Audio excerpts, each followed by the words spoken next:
ఇప్పటికైనా వినపోతే నీకేమన్నా విలువ ఉంటుందా ఇక?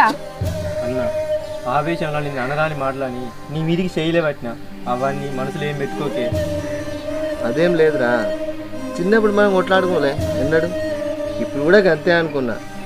నాకే బాగుంటే నిన్ను దగ్గరకు రానియపోతుండ్రా. నువ్వు నా తమ్మునిరా అన్నా.